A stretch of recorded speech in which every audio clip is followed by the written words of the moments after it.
To fix an electric furnace that's not blowing warm air, several common issues can be addressed. A clogged furnace filter is a primary cause, restricting airflow, and can be resolved by cleaning the filter every 90 days.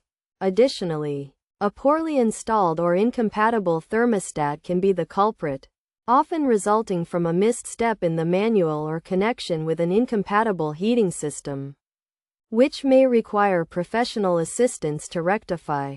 Clogged condensate lines, which accumulate dirt while draining water, can also be a problem, and should be cleaned by a professional.